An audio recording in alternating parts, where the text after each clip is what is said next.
Ce square du souvenir nous permet de ne pas oublier ces femmes, souvent sous emprise, violentées, puis assassinées, parfois sous les yeux de leurs propres enfants, au cœur même de ces violences. 123 femmes, 123 numéros, mais pas seulement. 27 janvier 2014. Sonia, 38 ans, infirmière, assassinée à coups de couteau. Féminicide. 5 mars 2014. Simone, 71 ans, retraitée, assassinée par balle. Féminicide. Le 4 avril 2014, Emmanuel, 49 ans, professeur d'anglais, assassiné sous les coups. Féminicide. 18 avril 2014, Nathalie, 43 ans, assassinée par strangulation. Féminicide. 26 mai 2014, Angélique, 33 ans, femme au foyer, assassinée à coups de couteau. Féminicide. 31 août 2014, Ilana, 17 ans, étudiante, assassinée renversée par un véhicule. Féminicide. 10 décembre 2016, Amélie, 23 ans, agent hospitalier, défenestré. Féminicide. Ce sont tous les âges, tous les milieux sociaux qui sont touchés. C'était nos mères, nos sœurs, nos filles, nos cousines, nos tantes, nos collègues de travail, nos amis. Pour elles, pour toutes, et avant de marcher, nous vous demandons de respecter une minute de silence sur leur mémoire, maintenant. Pour cette marche, nous vous remettrons un morceau de ruban violet que vous pourrez arborer lors de cette marche en mémoire des 123 de 2016, de 2015, de 2014, de 2013 et depuis tant d'années, en mémoire de ces milliers de femmes. Merci de votre présence citoyenne à toutes et à tous, malgré les embûches de cette journée particulière.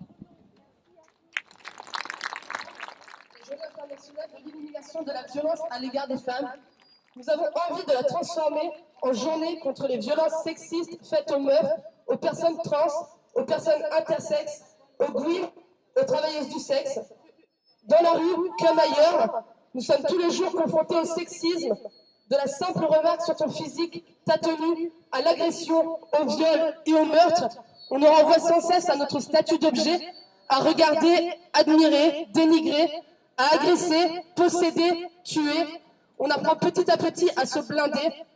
On élabore des stratégies individuelles. On fait l'autruche, on s'écrase, on dénigre les autres concernés en pensant que c'est la solution, mais on se sent seul, dépourvu.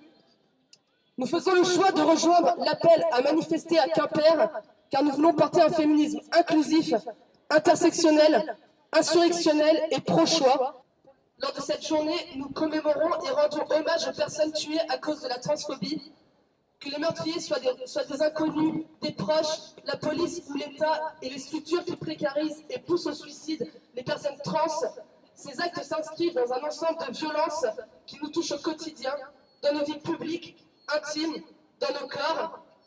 Par tous nos moyens, nous voulons donc répondre présente à l'appel « Nous aussi », se positionnant comme un appel inclusif et remettre au centre de cette journée les personnes étant au premier rang de ces violences et pour un 24 novembre politique et radical, loin des institutions d'État qui exercent ou construisent ces violences.